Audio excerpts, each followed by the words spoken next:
A man in his late 30s limps along a desolate stretch of Highway 200. Boots worn through, carrying nothing but a backpack and determination. His face is weathered, his hands blistered, but his eyes burn with purpose. 300 kilometers behind him, one woman ahead of him, and a promise made beside a campfire that changed everything. If stories about second chances and the lengths we go for love resonate with you, consider subscribing. It keeps these stories alive. And hey, drop a comment. Where are you listening from tonight? But to understand why Daniel Walsh was walking across Montana with bleeding feet and an unshakable resolve, we need to go back 6 months, to a grief support retreat in the mountains, and to the woman who saw through his walls when no one else could. Daniel Walsh sat at the edge of the campfire circle like a man waiting for execution. The flames threw dancing shadows across the faces of strangers. 12 people gathered at the Mountain Pines Grief Retreat Center outside Whitefish, Montana, all supposedly here to heal. Daniel wasn't healing. He was here because his sister Margaret had given him an ultimatum: attend the retreat or watch her sell his carpentry tools to pay for a therapist he'd never visit.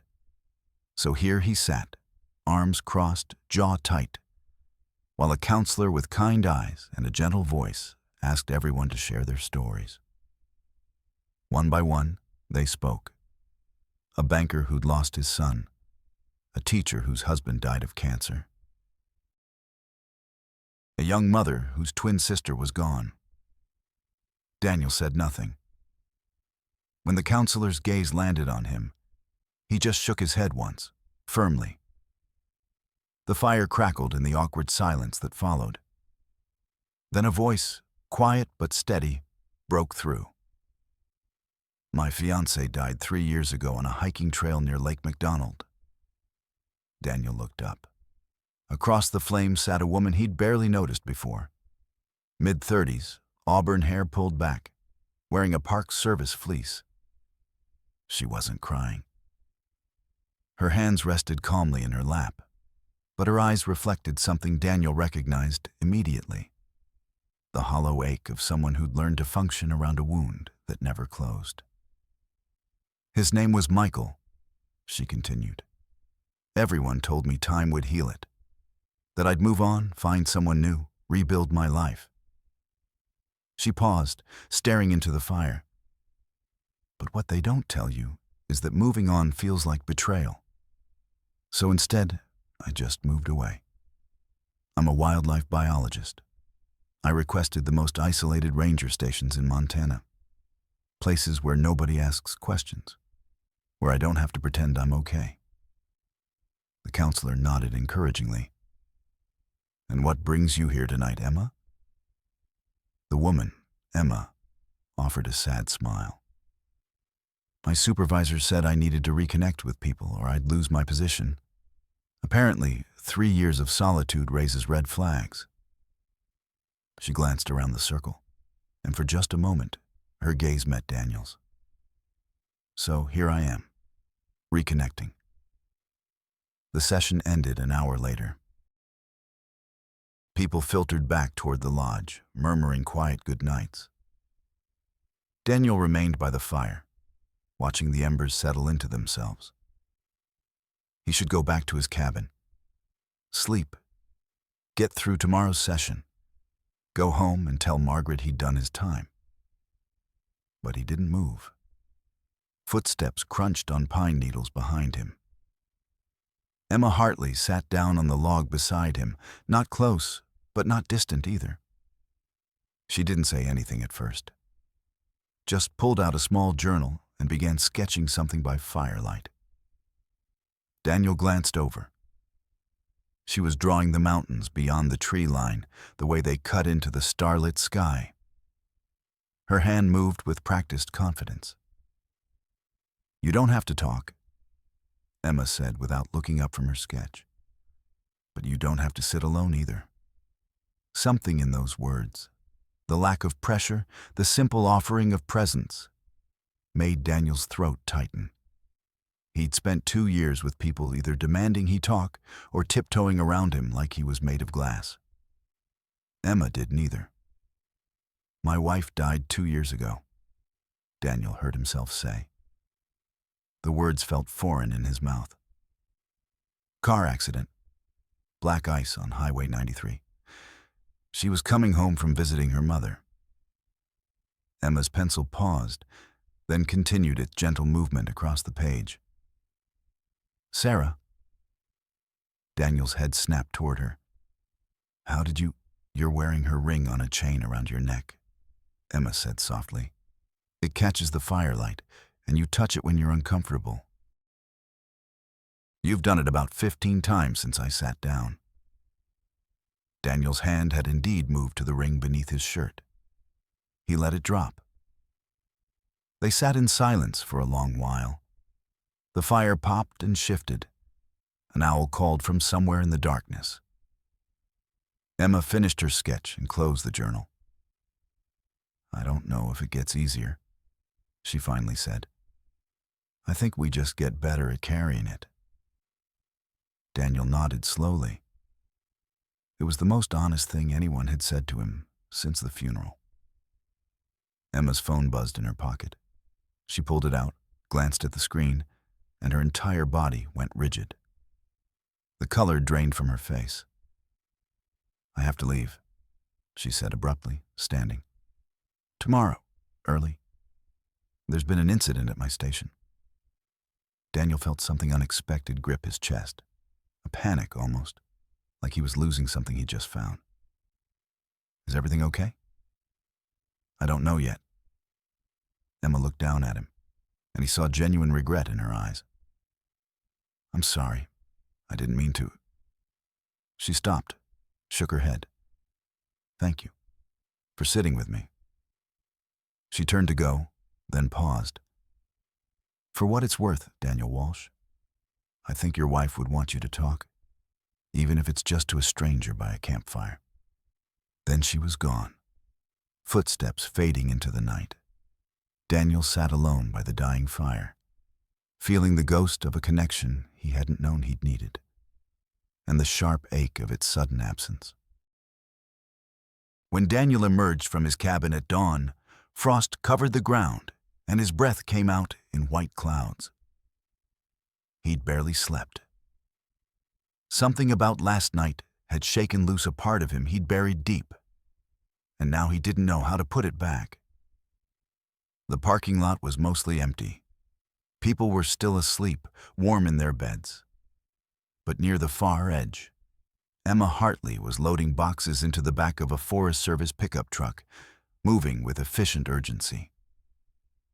Daniel's feet carried him across the lot before his brain caught up with the decision. "Need help?" Emma looked up, surprised. Dark circles shadowed her eyes. "Daniel, you're up early?" "Couldn't sleep." He gestured to the boxes. "Let me help." She hesitated, then nodded. Together, they loaded the last few containers. Field equipment, mostly, and personal items. They worked in comfortable silence, the kind that felt oddly familiar despite knowing each other less than 12 hours. When the truck was packed, Emma closed the tailgate and leaned against it, arms crossed against the morning chill. "I owe you an apology. Last night, I shouldn't have left so abruptly. It was rude." "You got bad news?" "That's not rude. That's life." Emma studied him for a moment, then pulled a small notepad from her pocket. She scribbled something quickly and tore off the page. "Clearwater Ridge Station, near the Idaho border, about 300 kilometers west of here. It's where I work, where I live, really." She held out the paper. Daniel took it, the ink still wet. "If you're ever out that way," Emma said, and there was something fragile in her voice, "I'd like to finish that conversation, the one by the fire." Daniel looked at the address, then at her. "What happened to your fiancé, Emma, on that trail?" Her jaw tightened. "That's a longer conversation than we have time for this morning." Then I'll look forward to the longer conversation. A small, genuine smile touched Emma's lips, the first he'd seen from her. Drive safe, Daniel Walsh. You too, Emma Hartley. She climbed into the truck, started the engine, and pulled away. Daniel stood in the parking lot, watching until the vehicle disappeared around a bend in the road. He looked down at the paper in his hand, at the address written in neat, careful handwriting. Clearwater Ridge Station. 300 kilometers. He folded the paper carefully and tucked it into his wallet. Behind him, voices carried across the parking lot. Two women from the retreat, Daniel vaguely remembered them from the circle, were walking toward the lodge, coffee cups in hand. Their conversation drifted on the cold air. That ranger woman who left early, someone said she's been under investigation. Daniel's steps slowed. Investigation for what? The second woman asked. Something about negligence. Her fiancé's death. Apparently it wasn't just a hiking accident. There were questions about why she was there, what really happened. I heard she might have... Don't spread rumors, Diane. I'm not spreading rumors. I'm just saying what I heard. Maybe she's running from more than grief, you know? Maybe there's a reason she hides out in the middle of nowhere. Their voices faded as they entered the lodge. Daniel stood frozen, the paper in his wallet suddenly feeling heavier. He thought about Emma's face last night, the genuine pain, the honesty. Then he thought about whispers and assumptions, about how grief gets twisted into scandal by people who've never lived through it. He didn't know which story was true, but he knew which one he wanted to believe. 2 weeks later, Daniel Walsh stood in his workshop in Kalispell, staring at his truck like it had personally betrayed him, which, in a way, it had. Transmission's completely shot, the mechanic had said that morning. You're looking at $3,000, maybe $4,000 to replace it. Honestly, Daniel, with the age and mileage, you might be better off selling it for parts. Daniel didn't have $3,000. He barely had $300 after paying Margaret back for the retreat. The carpentry business had been slow since Sarah died. He'd lost clients, missed deadlines, stopped returning calls. He was only now starting to rebuild. He'd tried calling Clearwater Ridge Station twice in the past 2 weeks. No answer either time. Just a recorded message saying the ranger on duty was unavailable and to call the main Forest Service office for emergencies. He told himself it didn't matter. That one conversation by a campfire didn't mean anything. That Emma Hartley had probably forgotten him already. But he couldn't stop thinking about her. About the way she'd understood without explanation. About the address she'd written down. An invitation, or maybe a test. The workshop door opened. Margaret stepped in, carrying 2 cups of coffee. She was 5 years older than Daniel, practical and fierce, the one who'd held him together when Sarah died, even though she'd been grieving too. Talk to Jimmy about the truck? She asked, handing him a cup. Yeah. Daniel took a long drink. It's done. Margaret leaned against his workbench. So call her. What? The woman from the retreat. Emma. You've been different since you came back. Less hollow. So call her. Daniel shook his head.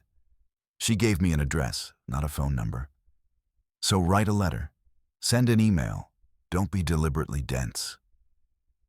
But Daniel pulled out the worn piece of paper from his wallet and stared at it.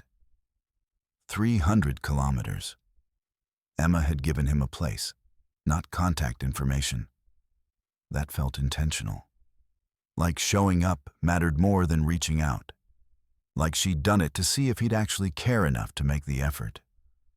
Or maybe he was reading too much into everything. What if I walked? The words came out before Daniel realized he was thinking them. Margaret nearly spit out her coffee. I'm sorry, what? 300 kilometers. I could walk it. Daniel. That's insane. That's... She stopped, studying his face. You're serious. I don't have money to fix the truck. But I have boots. I have time. And I need to know, Margaret. I need to know if what I felt that night was real, or if I'm just so desperate to feel anything that I'm inventing connection where there isn't any. Margaret set down her coffee cup slowly. And if she doesn't remember you? If those rumors you heard are true? If you walk 300 kilometers and find out you were wrong about her? Daniel was quiet for a long moment. Then I guess I'll have walked 300 kilometers for nothing. But even as he said it, he knew it wasn't true. He'd be walking for himself too, to prove he could still push through difficulty for something that mattered, to prove he wasn't just surviving anymore. He started packing that night. A backpack with essentials, clothes, first aid, water filtration, a tent, non-perishable food. His hands moved with the same precision he used in carpentry, measuring, planning, building towards something. Margaret watched from the doorway. Daniel, what if she doesn't even remember you? What if those rumors are true and she's... Then I'll have my answer. He zipped the pack closed. Either way, I'm walking. Margaret crossed her arms, her expression torn between exasperation and something that looked almost like pride. You're the most stubborn man I've ever known. Learned from the best, Daniel said, offering her a small smile. She didn't smile back. What if you're wrong? About her? About this whole thing? Daniel shouldered the pack, testing the weight. What if I'm right? That stopped her. For a long time, Margaret just looked at him. Really looked at him, the way she used to before grief had carved the life out of both of them. When do you leave? She finally asked. Dawn.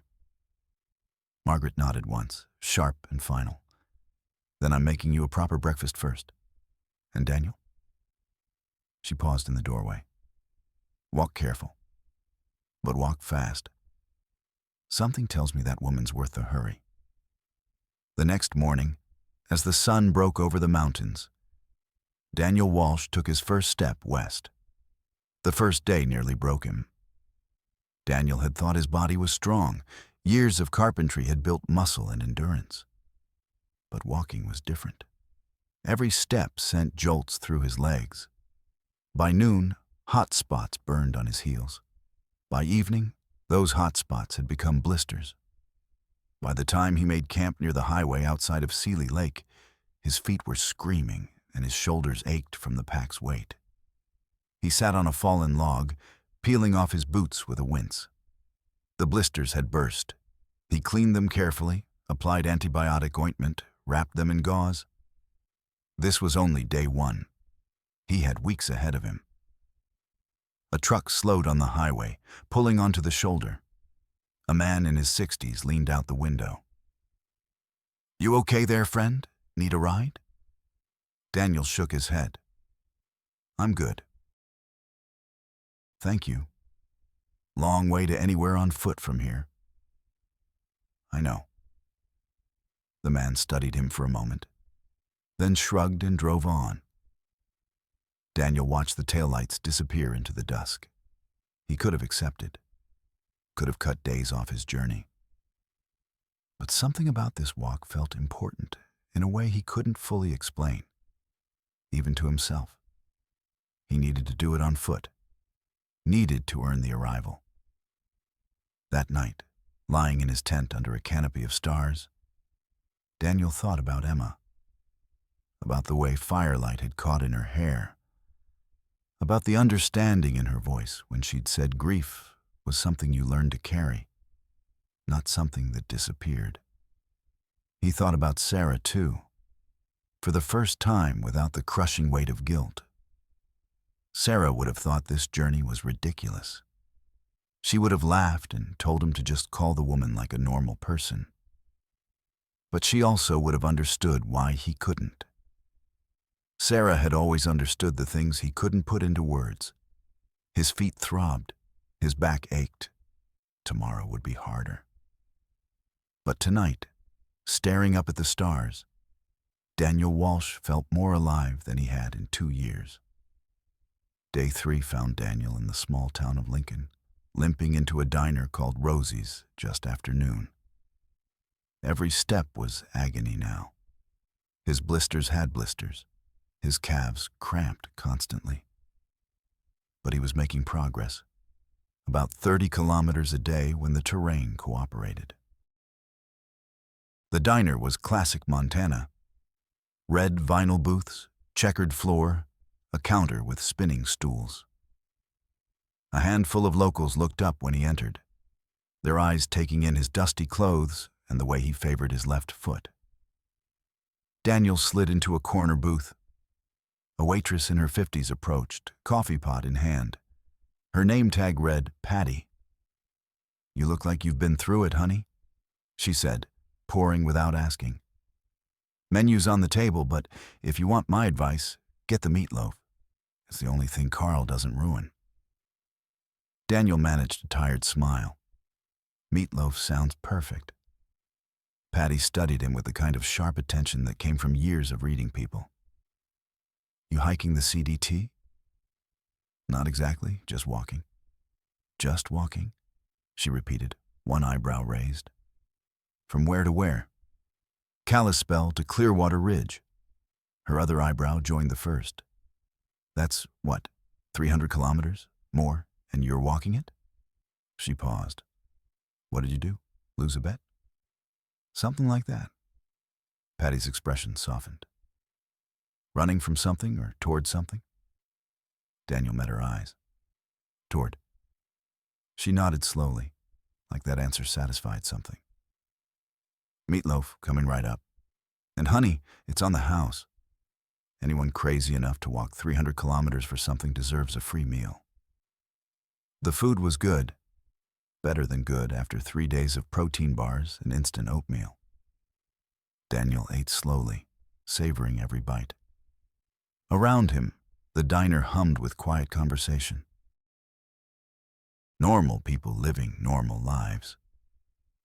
He'd forgotten what that looked like. As he finished, Patty returned with a paper bag.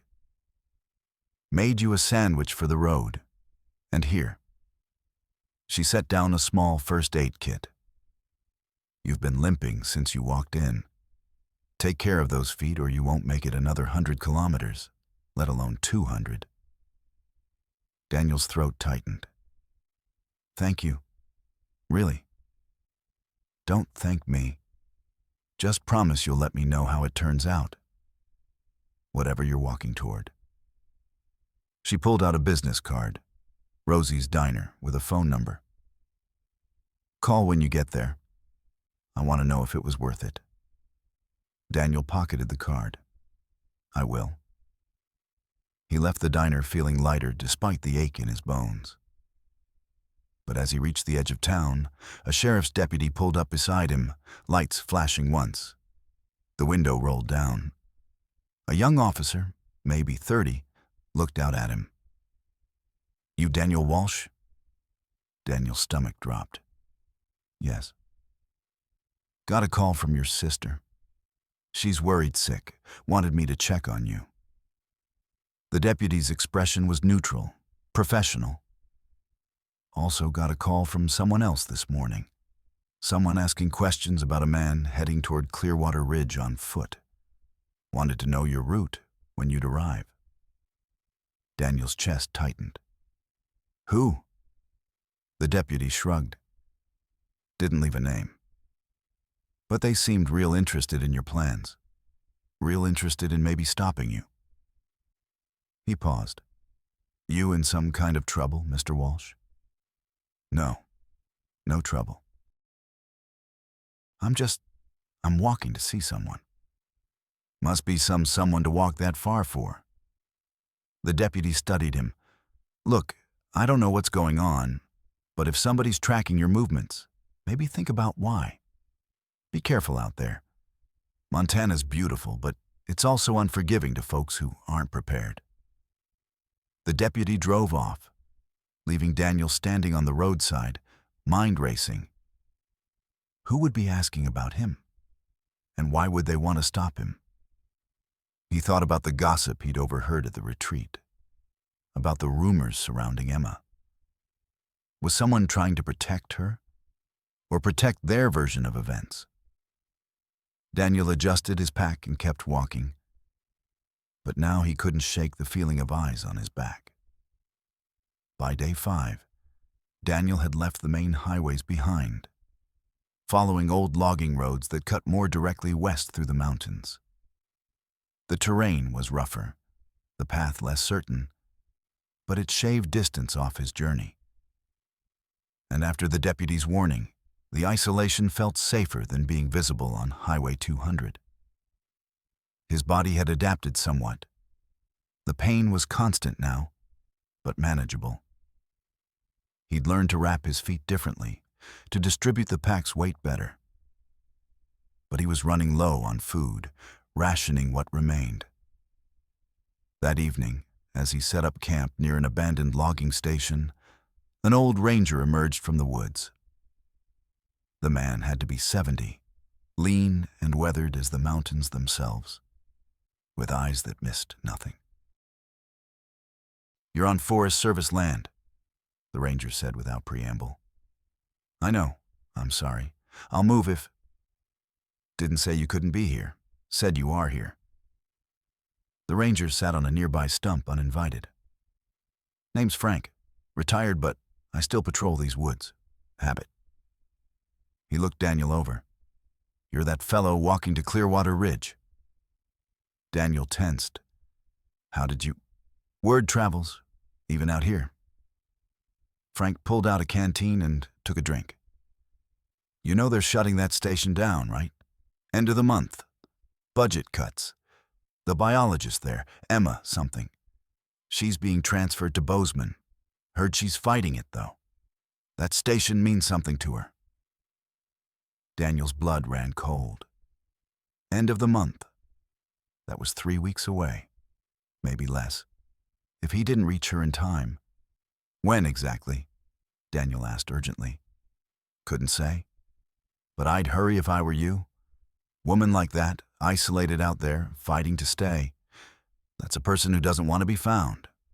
Or maybe doesn't want to leave something behind." Frank stood. "There's a shortcut about 2 kilometers north. Old Fire Road. Rough going, but it'll save you 40, 50 kilometers. Your choice." "Why are you helping me?" Frank smiled, the lines around his eyes deepening. "Because 30 years ago, I walked a long way for a woman too. Didn't make it in time. She'd already left. Always wondered what would have happened if I'd walked faster." He tipped his hat. "Don't wonder, son. Walk faster." He disappeared into the trees as quietly as he'd come. Daniel broke camp immediately. He had to reach Emma before she was transferred, before whatever window he had closed completely. He pushed through the night, following Frank's directions to the fire road. The path was treacherous in darkness, but the moon was bright enough to see by. His feet screamed, his legs trembled, but he kept moving. He had to reach her. He had to try. Daniel woke to the sound of voices and hands rifling through his belongings. He'd finally stopped to rest around 3 a.m., collapsing in exhaustion beside the fire road. He must have fallen into deeper sleep than intended. Now, in the pre-dawn darkness, 2 figures crouched near his backpack. "That's him," one muttered. "Boss said to make sure he doesn't reach Clearwater." Daniel's heart hammered. He stayed perfectly still, eyes barely open, assessing. 2 men, both large. One held his backpack. The other was going through his pockets, looking for something. "Just take the pack and go," the second man said, He'll turn back without supplies. Boss said make sure. That means sure. Daniel exploded into motion. He lunged forward, tackling the man holding his pack. They went down hard, crashing into the dirt. The backpack flew free, contents spilling. Daniel threw a punch that connected with something solid, jaw or cheekbone. The man grunted. But then the second man was on him, pulling him back. Daniel twisted, drove an elbow backward, felt it sink into soft stomach. The grip loosened. He scrambled for his pack, but a boot caught him in the ribs. Pain exploded through his side. He went down, gasping. Nothing personal, one of the men said, breathing hard. Just business. Stay away from Clearwater Ridge. Stay away from Emma Hartley. Another kick, this time to his head. Darkness swam at the edges of Daniel's vision.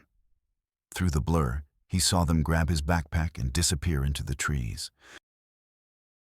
Then, nothing. Daniel came to slowly, pain blooming everywhere. His head throbbed. His ribs screamed with each breath. The sun was up. How long had he been unconscious? He tried to sit up and immediately regretted it. His vision swam. His mouth tasted like copper. His backpack was gone. His supplies were gone. Even Emma's original note with the address was gone, though the address itself was burned into his memory by now. Clearwater Ridge Station, near the Idaho border. Daniel forced himself to his feet, swaying. He had nothing. No food, no tent, no first aid kit. Just the clothes on his back and a body that felt like it had been hit by a truck.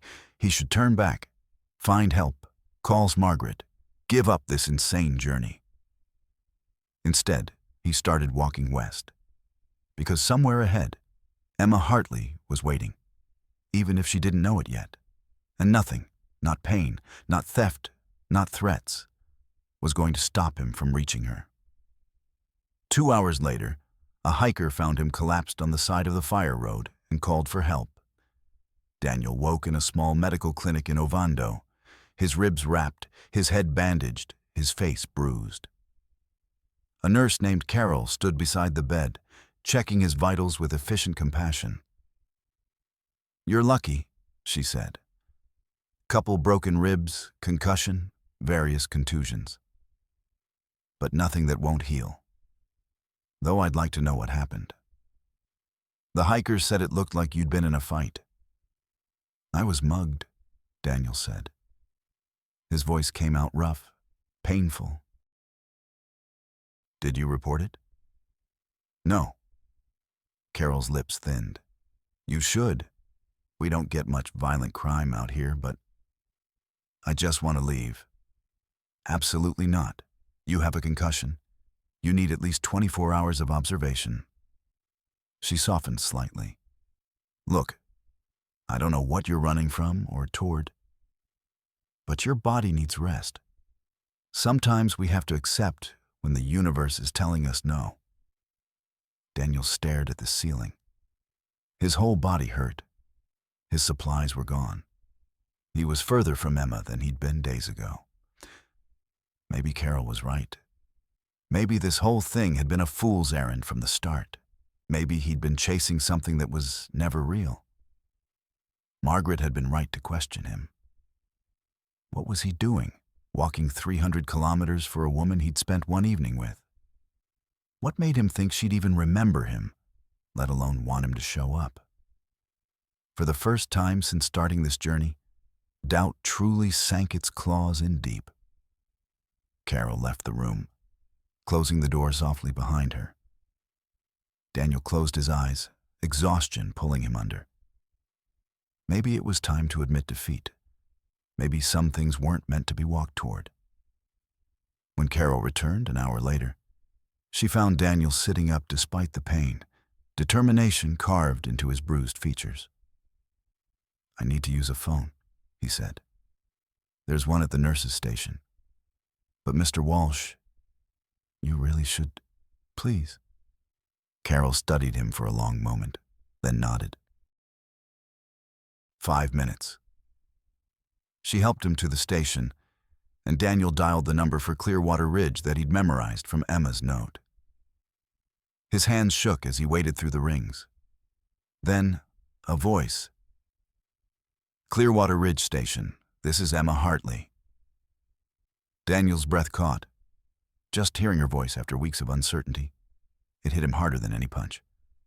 "Emma, it's Daniel. Daniel Walsh." Silence on the other end. Then, softly, "Daniel? I'm in Ovando. At a clinic, He didn't know how to explain. "I'm coming to see you. I've been walking. I know it sounds crazy, but..." "Wait, walking? From where?" "Kalispell. I've been walking for 8 days. Another silence, longer this time. When Emma spoke again, her voice was shaking. "Daniel, why would you can't just..."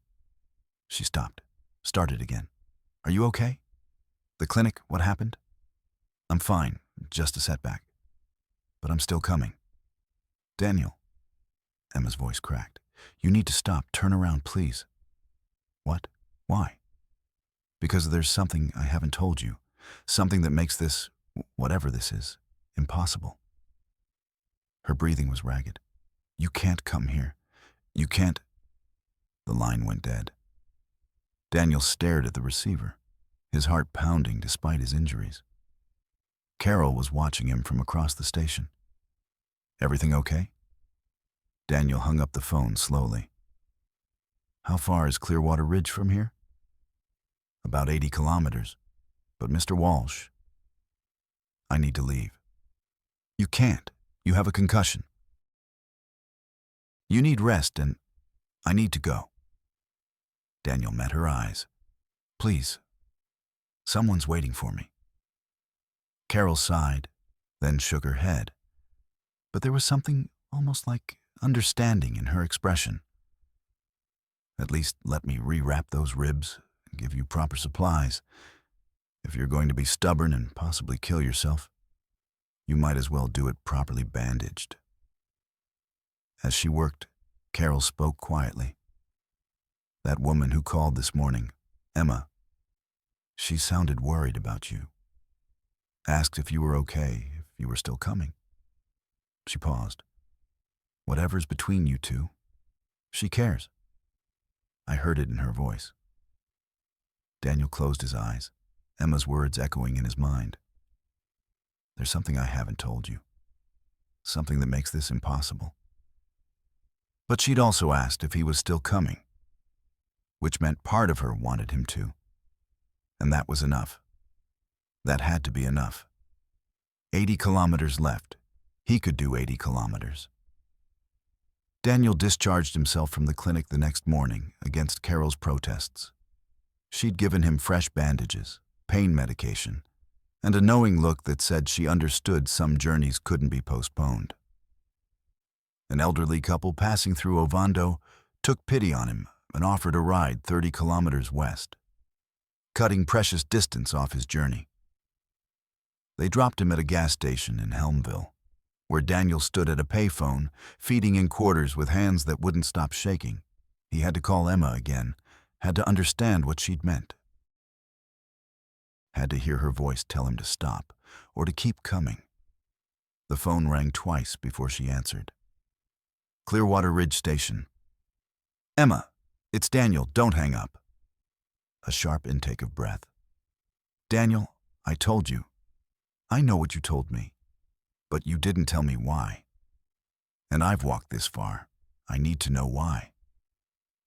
Silence stretched between them, filled only by the hum of the phone line and the distant sound of wind through Emma's receiver. "My fiancé didn't die in a hiking accident," Emma finally said, her voice barely above a whisper. "Michael took his own life on that trail. I found him." The words came faster now, like a dam breaking. "There was an investigation. People asked if I'd seen signs, if I could have prevented it, if there was negligence on my part as the ranger on duty that day. I was cleared of everything, but the rumors never stopped. That's why I requested Clearwater, the most isolated station in Montana, where nobody would know, where nobody would ask questions. Daniel closed his eyes, gripping the phone. Emma. But that's not the worst part. Her voice cracked. 6 months ago, I was diagnosed with early-onset MS. Multiple sclerosis. That's why they're transferring me to Bozeman. They don't think I can handle remote stations anymore. They're probably right. A bitter laugh. So, you see, Daniel, even if you walked 300 kilometers, even if somehow this thing between us is real, what future is there? I'm being moved. My body is failing. You've already lost one person you loved. Why would you sign up for that again? Daniel's chest ached, but not from his broken ribs. Where are you right now? Right this second? What? Where are you standing? A pause. In my station, looking out at the ridge. And if I asked you what you see, what would you say? Daniel, I don't understand. Just tell me. Emma was quiet for a moment. I see mountains, pine trees going on forever, a hawk riding the thermals, the light hitting the peaks in that way that makes everything look like it's on fire. Her voice softened. It's the most beautiful place I've ever lived. And you're fighting to stay there? Yes, but why? Because it's mine. Because out here, I'm not the woman whose fiancé died, or the ranger under investigation, or the patient with MS. I'm just Emma, and that matters. Then let me be just Daniel, he said quietly. Not the widower, not the guy who shut down for 2 years, just Daniel. The man who felt something by a campfire and decided it was worth walking for. You don't understand what you're saying. The MS, it's progressive. I could end up needing help, needing someone who won't run. Daniel's voice was steady now, certain. Emma, I walked 300 kilometers with bleeding feet, broken ribs, and nothing but a backpack because for one night, you made me feel like maybe I could be whole again. Not despite my grief, but through it. Let me do the same for you. Let me show you that you're worth the walk. Silence. Then a sound that might have been a sob. I'm 50 kilometers away, Daniel said. I'll be there tomorrow. And Emma, I'm not turning around. He hung up before she could argue. 50 kilometers. One more day. He could do one more day. Daniel pushed through the final stretch like a man possessed. His body screamed in protest.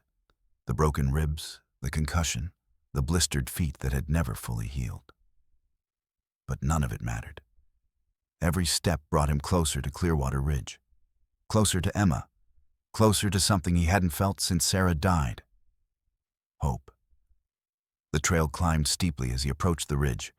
His lungs burned, his legs trembled. But then, through the trees, he saw it. A small ranger station perched on a rocky outcrop, overlooking an endless expanse of forest. Smoke curled from the chimney. Emma's Forest Service truck was parked outside. But there was another vehicle, too. An official Park Service SUV with government plates. Daniel's stomach dropped. He pulled out the small binoculars the elderly couple had given him and focused on the station. Through the window, he could see Emma inside, talking to a man in a Park Service uniform. The man was gesturing to papers on the table. Emma kept shaking her head, her body language defensive, desperate. Daniel stumbled down the trail, ignoring the pain, ignoring everything except the need to reach her before it was too late.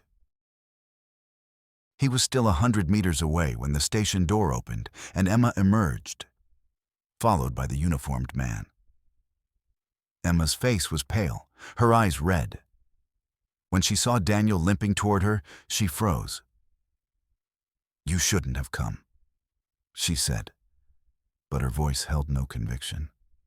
Tears streamed down her face. "You shouldn't." "I did, though," Daniel said, closing the distance between them. Up close, he could see the exhaustion etched into her features, the weight she'd been carrying alone. "I'm here." The man in uniform stepped forward, his expression professional but not unkind.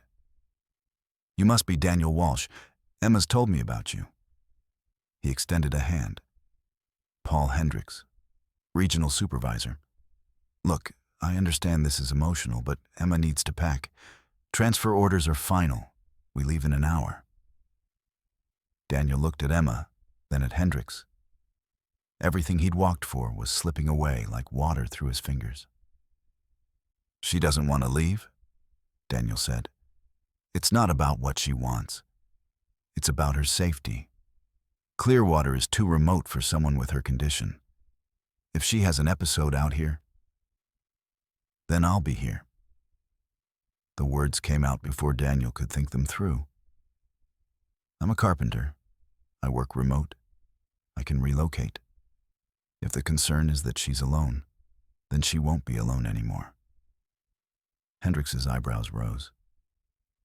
"You can't just... That's not how this works. There are protocols, housing restrictions. Then change them." Daniel's voice was steel now. "Find a way. Because Emma belongs here, and I just walked 300 kilometers to prove that someone believes in her enough to stay." Emma stared at him, her mouth slightly open. "Daniel, you can't uproot your entire life for... For what? For you? For this?" He gestured to the ridge, the mountains, the vast sky. "Emma, I haven't had a life for 2 years. I've had existence.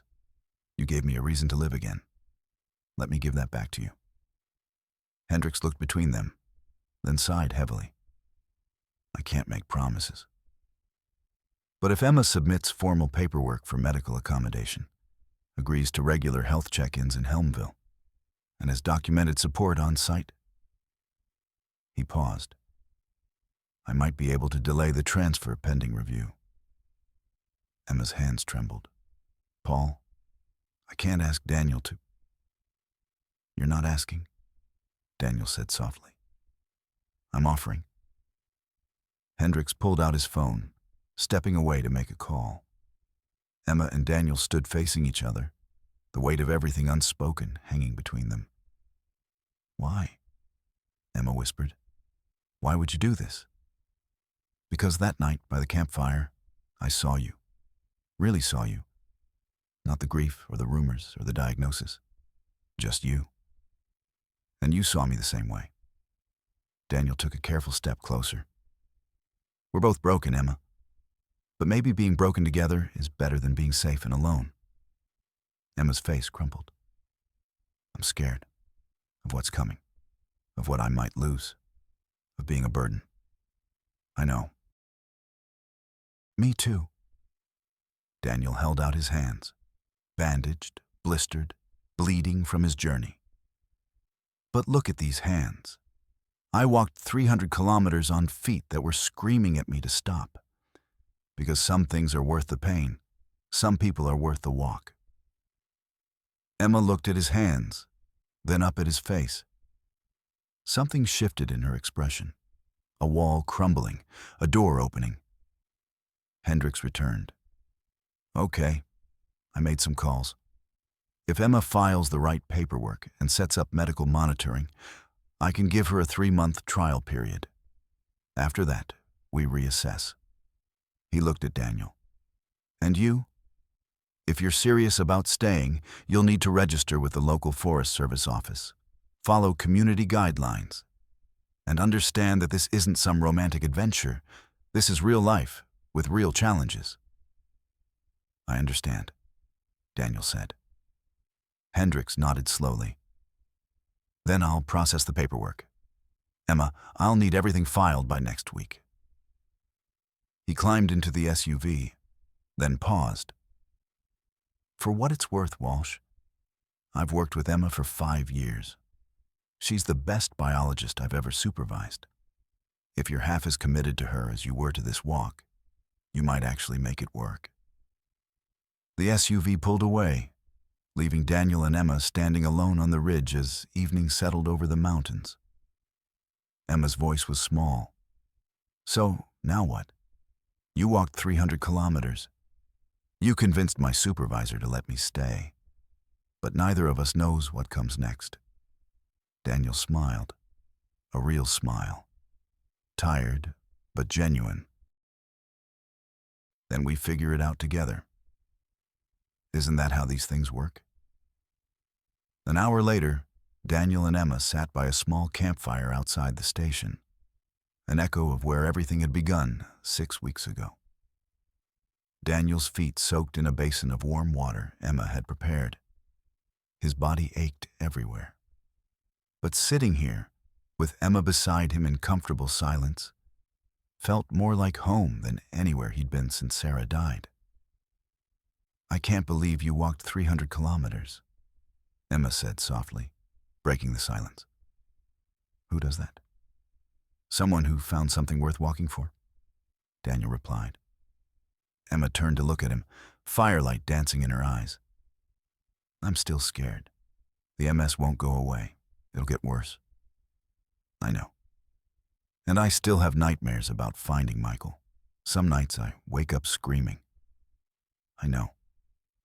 And I'm stubborn and difficult, and I've been alone so long, I've forgotten how to be with someone." Daniel reached across the space between them and gently took her hand. "I know all of that. And I'm here anyway." Emma's fingers tightened around his. "I don't know what I did to deserve you walking into my life.